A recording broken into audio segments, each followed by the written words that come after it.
Welcome, everybody. I'm Chris Shepard, the artistic director of The Complete Bach and the host of ChatJSB, a chance for me to sit down on your behalf with people in the Bach world who have done similar projects, who have really come to terms with big chunks of Bach's repertoire. And I could think of nobody better to start out ChatJSB with than with Pam Dellal, who you can see on the screen with me. I've known Pam now for almost 20 years, and she is somebody for whom I have undying respect, which is why I wanted to start with her. She is a fantastic mezzo-soprano. I'm going to show you a picture in a second to prove that we have worked together on the stage of Mechanics Hall. In fact, Pam was the very first mezzo-soprano who did Handel's Messiah with me in my first year, 16 years ago. And I had even worked with her before that. She has been so instrumental in the work at Emmanuel Music, Emmanuel Church in Boston, which is known for their Bach cantata series, a cantata every Sunday during the non-summer months, beginning in 1970. And I'm so excited to hear Pam talk in her own words about her own experience there, which has been for a long time. And she and I have gone through her many-worded title, and every single word of this title matters. She is the director of the Bach Institute, which is a really important educational undertaking that Emmanuel has been doing for several years, and she'll talk to us about that. And then this one I just love, the Intellectual Resources Curator. And that is, in fact, the arena in which I first came to know Pam's work. This is absolutely staggering to me that she has translated every word of every libretto of every vocal work by Johann Sebastian Bach, which is such a major undertaking. And I'm not going to say anything more about that, Pam, because I have some very specific questions about that. But first, may I just show you, and what you will see, and everybody at home will see this as well. You have not aged a day. It's been 16 years. You look the exact same. But the old man you see in front of you looked a little bit younger at the time. So this is Pam and me.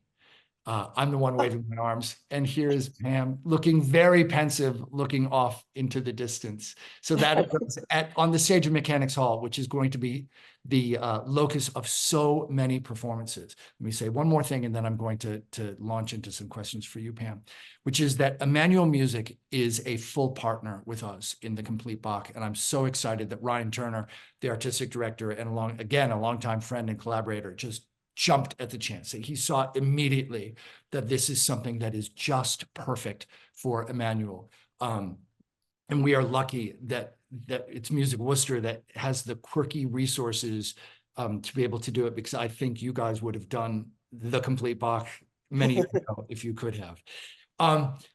Can we start there? Can I hear, what was your initial connection to Emmanuel Music?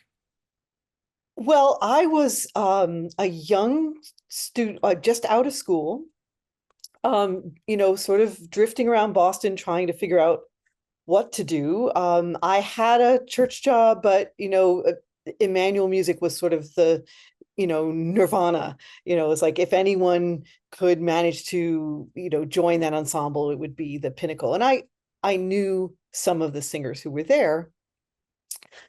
And someone pointed out Craig Smith to me.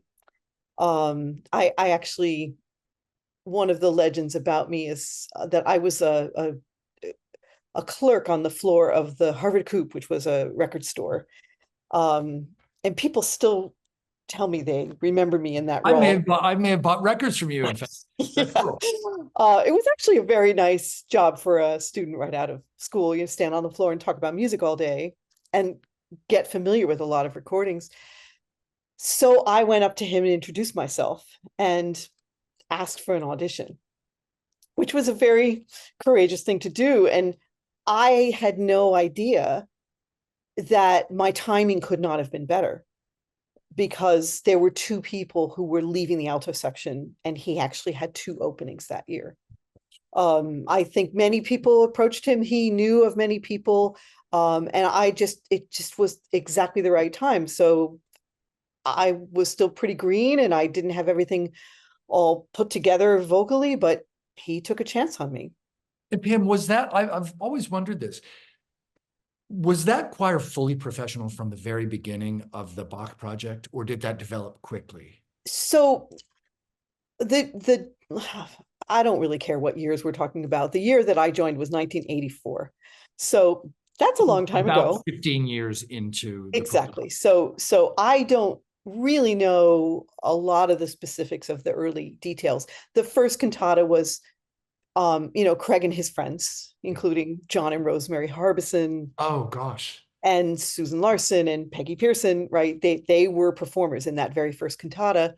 Um, there was a paid choir at Emmanuel Church, and Craig was actually the tenor soloist in that choir. Oh, right. Um, so I assume that the singers in the early years were members of that choir. There might have been some people who were kind of on the fluid border of amateur and professional. And when I joined the choir, there were still a few people who were being paid, but they were sort of on a lower tier. Yeah, yeah. So I would consider that the ensemble was always expected to be a fully professional ensemble, but it did have a little bit of fluidity, and it wasn't ever huge, right? And isn't that, it's so funny that, and it's odd that it is figures like Bach, and I think of Shakespeare in the theater world, that these are works that are at the absolute apex and they're difficult. And yet these figures have spawned so many, what are essentially a bunch of friends getting together to do it. And then that grows into whether it's a major Shakespeare festival or Emmanuel Music. Was there still that, let's put on a show since when you began at Emmanuel? Yeah, I mean the Emmanuel Music, it had incorporated and it had a board, so it had certain trappings of professionalism, but it had a tiny staff. Yep. And when I started, the choir was being paid only by the church, and the musicians were being paid by Emmanuel Music through, a generous, basically, donor. So there were a lot of things that were, seat of the pants, marketing, programming. Craig had a lot of ambitious ideas. I mean, he was an encyclopedist by nature, which is obvious from even just the Bach cantata series. But it was shortly after I joined that he started the 7-year complete songs of Schubert Oh my gosh. Yeah. chamber series, followed by, On how much did you love being a part of that on top? oh my God, yeah, I really could not believe my good fortune. I think I sang in, I don't know, 7 of those concerts. There were 5 per year, something like that, and I sang in every season of that. Then we did Schumann, and then we did, Debussy, Ravel, and he was always trying to immerse himself in everything about a composer to really be able to know who that composer was. As a young musician, that was incredibly influential on me. To sort of be hanging on the coattails of someone who's always on this quest, and kind of gleaning the droppings on the sides, and just kind of lapping it all up. It was pretty remarkable. I never met him, but of course he's so famous. What would you tell our viewers out there? Who was Craig Smith? Because he's just so universally respected and I think deeply beloved, and heavily. When I came into the Emmanuel orbit, you guys were still deeply mourning him. Yes, it's true. Um, I mean, Craig, he had his flaws, he had his blind spots. He was a pianist. He grew up in Idaho, and he came to Massachusetts to study at the New England Conservatory with Russell Sherman, who was clearly a huge influence on him. Um, And Craig was one of these self-made musicians, right? When he developed a passion for something, he just went for it. He was not a huge respecter of credentials and, theses and, show me how you've proved what you know kind of thing. He was the same way with art. He became a huge aficionado of art history and could discourse for hours on the greatness of many paintings that he would take pilgrimages to. And he just taught himself these things. Legendarily, he learned every single Schubert song at the piano. He just said, I'm going to play them all, and did. Yeah. So, by the time he got to Bach, he was sort of already that kind of an encyclopedic musician. But the thing that was so inspiring for me was how passionate he was that music had meaning and that music was essential in terms of communicating a thought, an emotion, a point of view. I learned from him the way you only learn when you're in your 20s, that if you do it right, you are literally changing the world. That by the way that you perform this music, if you do it with enough care, if you do it with enough passion, somehow that energy goes out in the world and makes the world a better place. You don't hear a lot of people talking about that. No, music world. Pam, as you're talking, first of all, it's so, your love for the man is so obvious, which is just really moving. Also strikes me very much person, time, and place. That Boston's very interesting because, as you know, I wrote a PhD about the performance history of the B minor Mass in America. And the funny thing is, you would think that New York would be the cutting edge, and it was, but only up until the period where Craig started doing what he was doing.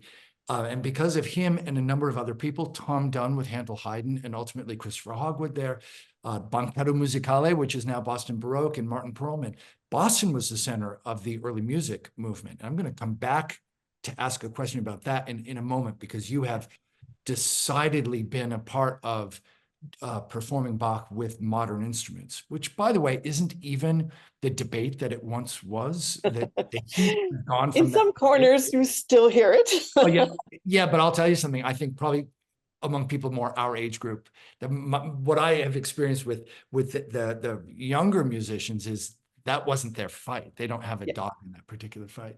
But he sounds, even I didn't know that he was essentially an autodidact, but even that makes sense. That coming out of the 60s and the need for meaning, I mean, that's just so incredibly powerful. So then my question for you, this equally crazy project, as crazy as Emmanuel doing all the cantatas, as crazy as Music Worcester doing the complete Bach, how did you begin when you started translating the cantatas? Did you think you would do all of them? Because it's a mammoth effort. Well, it was Craig that spurred me on to that project, because it sort of started with a sort of practical focus. In the early days, this was something you would not have experienced, but we used to have a closet full of Xeroxes of all the translations, and they were cumbersome, and they would be like these inserts, and they were also really terrible, I thought, just not very well worded and hard to read. And so we were moving into the 90s when things were going to get digitized. And Craig, we were looking to be able to put the translations right into the bulletin, being created on the newfangled, word processor documents. And he was looking at some of the electronic things that were available, and he said, "Oh, these are awful, Pamela. Can't you do anything better than that?" And I said, "I'm sure I can." And so, I started translating a few things, and then Craig sat me down and he said, "I'm planning to write this book, the famous book, of an essay on every cantata. And I would like to have a new set of translations for that book so that I could pull your language into the essays as well as having it sort of as an appendix or whatever. And I'm like, sounds good to me. It was very exciting and inspiring. I was really thrilled, and the timing coincided with a major shift in my professional life where I suddenly had a lot of time on my hands. I basically had left a part-time non-music job that I had been doing to sort of, keep things, and it felt like it was time to focus full-time on music. And in that transition, I was a little bit underemployed. So I just started working on these things. You sound like every musician I've ever talked to. Yeah. So There's I always that period of underemployment. right. But this is, what did you do on your summer vacation? I kind of dived in and just, made a very systematic work through of these pieces. So, starting with cantatas that were on the schedule that were coming up. And then when those were covered, then I started, going through the liturgical year, checking them off. We were working. How long would a typical, like a 1724 chorale cantata cycle with 6 to 8 movements, how long would that take you to do? I don't know, an hour and a half. There was a certain kind of routine that I would get into. And I think one of the things that certainly was true as I worked with the project is, of course, you get more adept with the language. You see similar things, and so you've found similar solutions in other places. There was an evolution in my work from wanting to be very close to literal when I started, to having a lot more artistic freedom in trying to get closer to what I felt the meaning really was. A very fun thing was that often, of course, I was working just from the libretti. Some of the pieces I knew well, some of them I didn't know at all. And I might encounter the piece in a performance, at church, and I'd be listening to it, reading my words and going, oh, that's what that means. Yeah. It would change my mind. And now, of course, I have a very nuanced perspective on how Bach responds to the texts, and the fact that he's not always setting the words in a literal manner either. So, the complexity of being that immersed in the text, but also knowing that the text is not nearly enough. Yeah.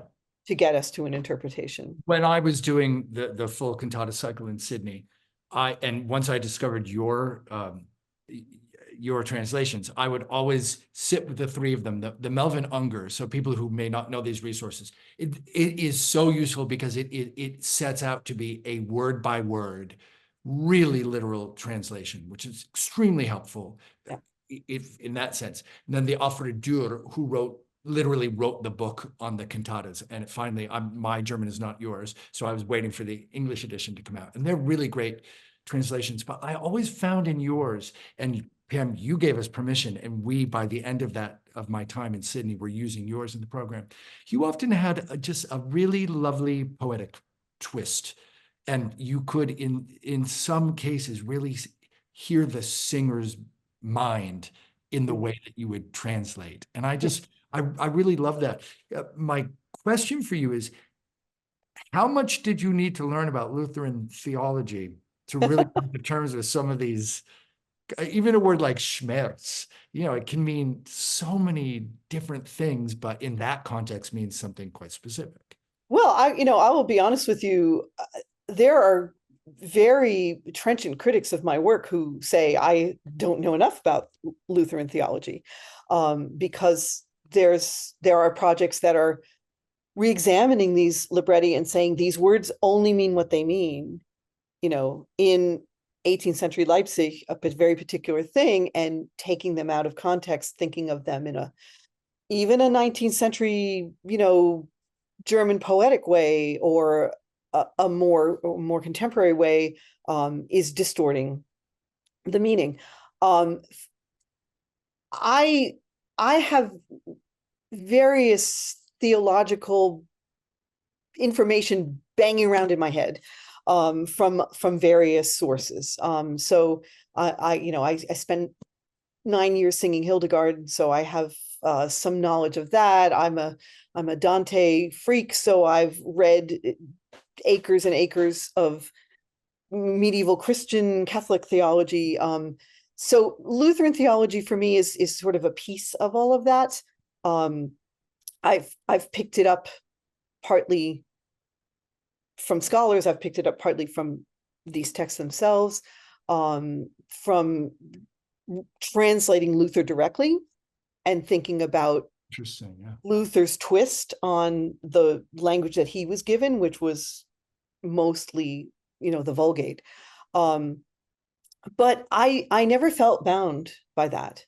And one of the motivations that drove me, I mean, obviously I was spurred to this project by Craig. I don't know that I would ever have done it on my own without his book as the sort of goal. But I felt when I would sing these pieces and when I would listen to them that the words were speaking very directly. And I really lamented the fact that the translations that I was exposed to didn't do that. They felt like an additional barrier. Why is it so convoluted? Why are there millions of things in parentheses and footnoted? And so I was like, no, what we need when we listen to the piece is we need something that just says what it says. So that was my goal, was to try to find language that would be clear and that would create or respond to strong imagery. Actually, the hardest part of the project, I don't think this is a surprise, were the secular cantatas. Yes. And I waited a long time before I tackled them because the poetry in those pieces, very convoluted, Yeah. Highly, elaborate compliments to, rulers that are probably as insincere as, the poet really was feeling constrained to have to, weave these things. And that became quite difficult to render into English. And we're doing, but we're doing 213 and 214 next year. And so they're the secular, just for people to refresh you.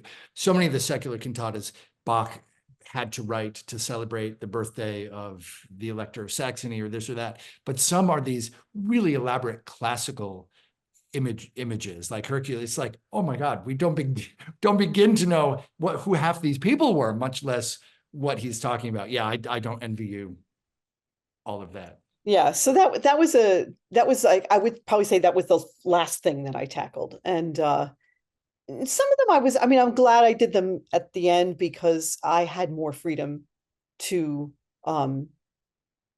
work. I didn't feel again as constrained to be literal. But that was very helpful when I got into the CPE Bach translation project because that's a very similar kind of poetry. And at that point, I knew more about my craft. So I felt. I just think it is such, and it won't be your only legacy, but even if it were your only legacy, it's a pretty extraordinary one. I'm going to ask you two verses, this versus that, and we'll let everybody look at the expression on your face when I say them, and you can tell me what you think. Mezzo versus countertenor, and modern versus period instruments. And I'm just going to let you go. Yeah, well, great, because I don't really think there is a versus. I will say this, my age is now on display. I've given you, a date and a context. When I was a young singer, there were very few countertenors who knew how to sing. But the countertenor revolution was, ongoing, and there were certain groups that were very excited to have countertenors singing Bach in particular or Baroque music in general. And it was very frustrating for a young female singer singing those same roles and ranges to feel like, you just had to have a pulse to get hired to do these things. It was frustrating. That is absolutely no longer the case. Yeah.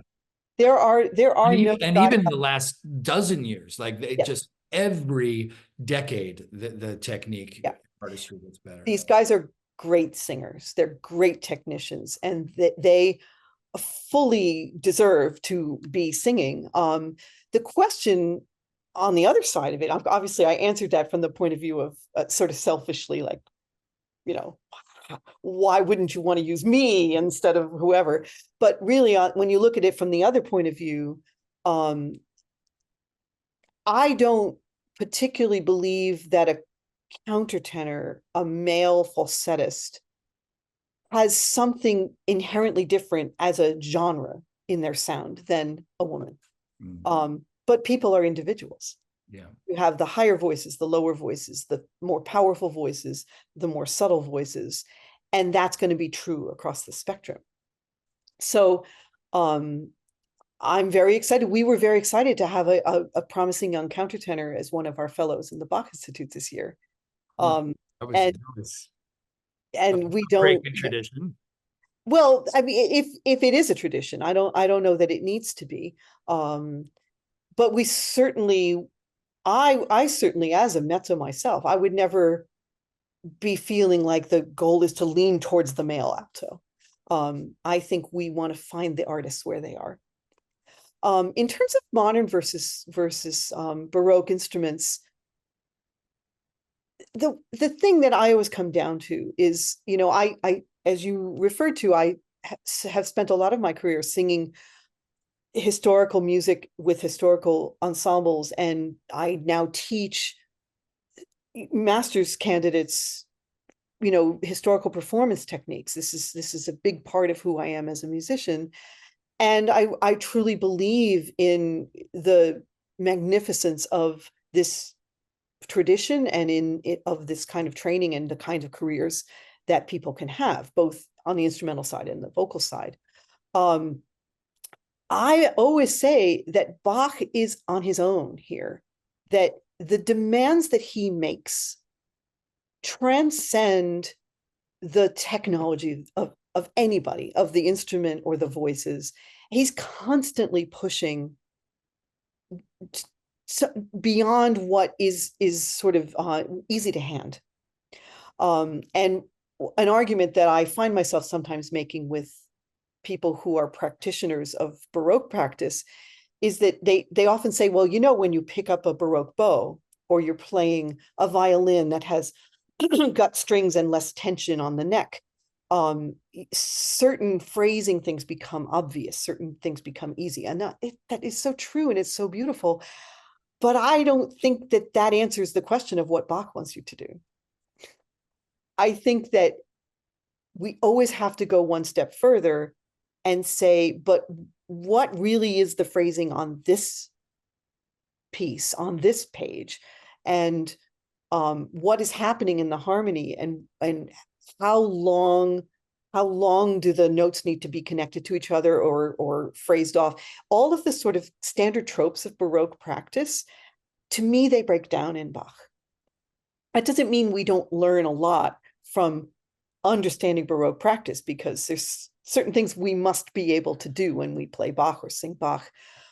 But this is the main reason for me why it's very valid to do Bach on modern instruments as well.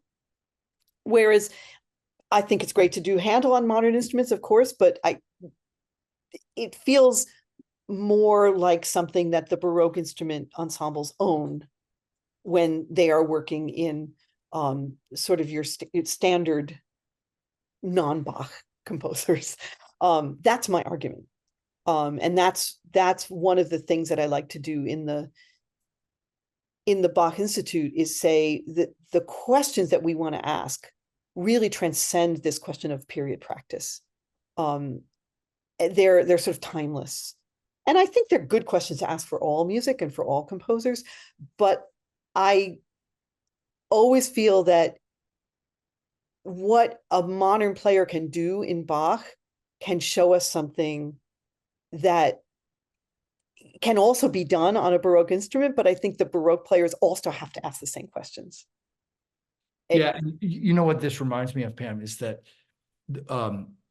so many reviews in that period, right before what was then called authentic instruments took over from modern instruments in the 50s and 60s, when critics loved the people like Carl Richter, for example, or young Helmut Rilling, or Robert Shaw for that matter, is the critics would say, this is the way that Bach himself would have wanted to hear it. And of course, that is just such a tendentious thing to say. And you're really on thin ice. And yet you at the same time do have this sense that Bach was constrained by every instrument that he wrote for, and was constrained by every voice that he wrote for, and that in a sense he was always writing beyond what would have been possible. Yeah, yeah. That's my sense of it, and I think you said a similar thing. That he is sui generis. That's the thing about Bach. Right, right. You know, and everyone's like, oh, well, why do you put him on a pedestal? And, you know, isn't he just another, you know, white male composer? But, you know, all of these people who, like you and me, who are so obsessed with his music, there's just something more. I mean, he just makes the notes say more, do more. It's so fascinating, you know. And exciting for the next 11 years, that the people who are watching this will, that is the thesis statement that we're making at the beginning. And hopefully they, through experiencing, will come to agree at the end. Now, speaking at the end, you are the first one to try out our ChatJSB questions. This is the equivalent of the BBC interviews, the Desert Island. So I'm going to ask them properly, so that I'm not putting my thumb on the scale at all. Question number one: what was your most pivotal conversion to Bach moment?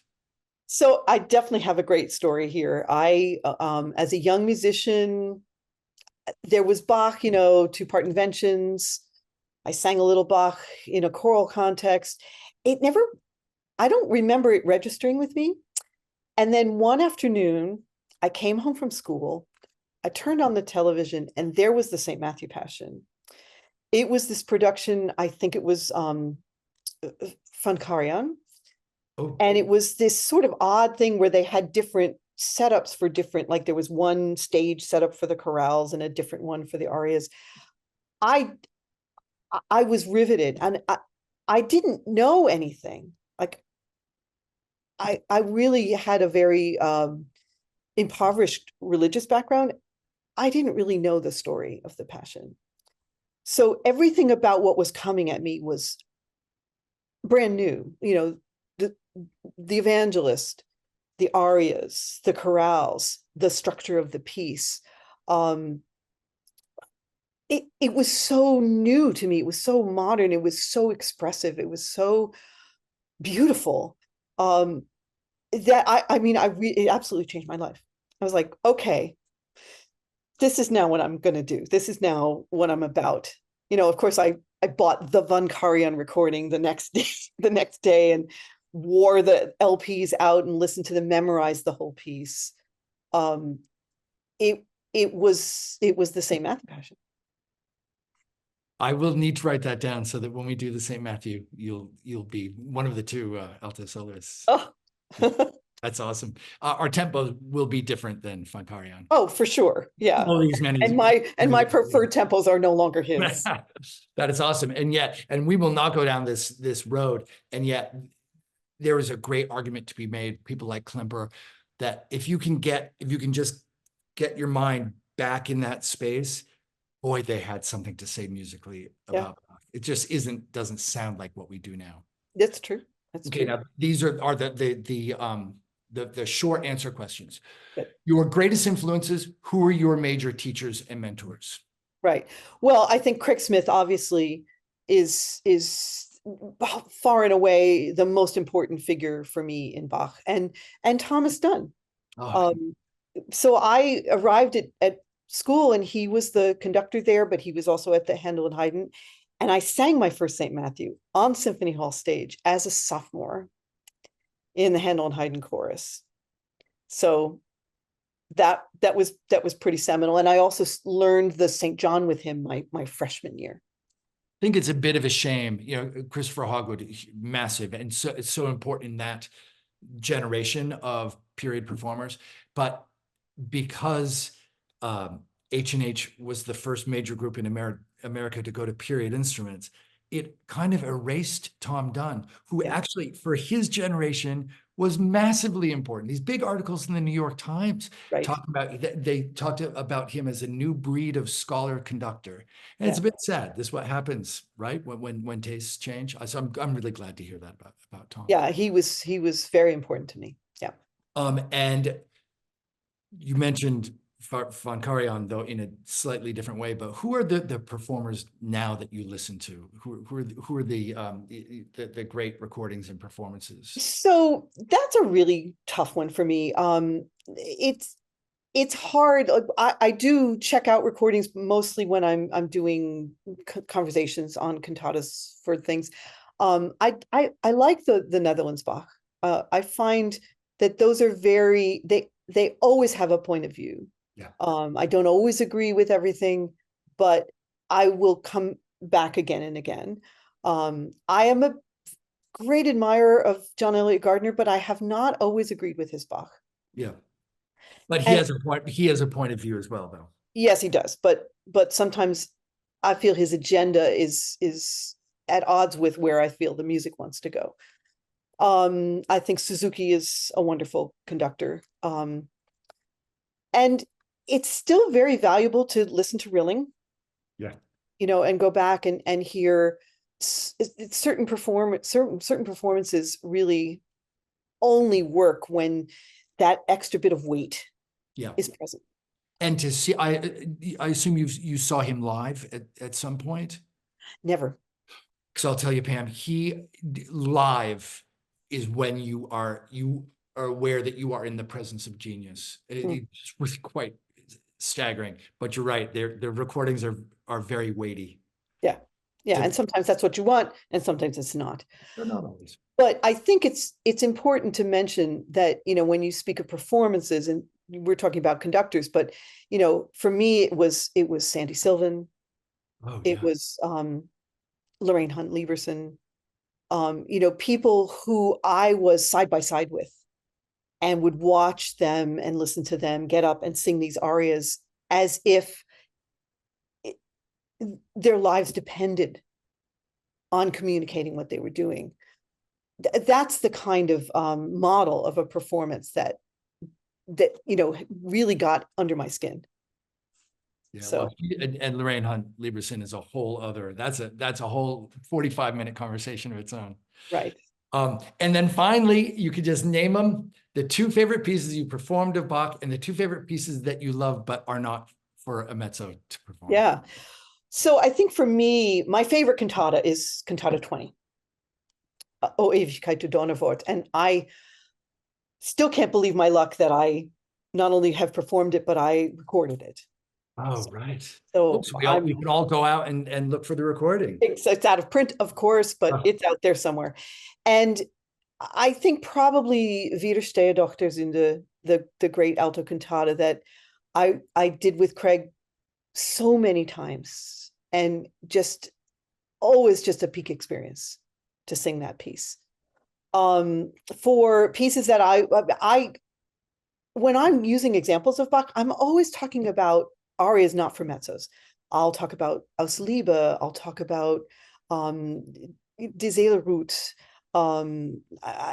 it's possible my favorite aria in this St. Matthew Passion is Komm süßes Kreuz. Yeah. So these other pieces, and I was trying really hard when I saw your questions to think of non-vocal pieces. I was going to say you're leaning pretty heavily into vocal. Yeah, but I love the Fourth Orchestral Suite. So definitely that. And there's some of the piano concerti or the keyboard concerti. Yeah, and I should just say very quickly, because we have a long ongoing relationship with Simona Dinnerstein, who's one of my very favorite Bach performers. And we will be bringing some of those from Emmanuel to Mechanics. I mean, how lucky how lucky are people to be able to hear all of those? Because they are not the full panoply of those Bach keyboard concerti. It's just not often heard, and they're really Fantastic words. Yeah. Yeah.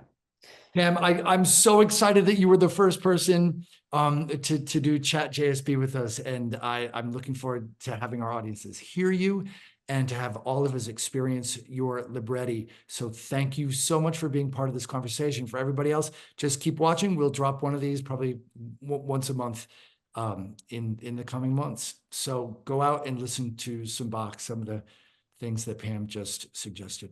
We'll talk to all of you later.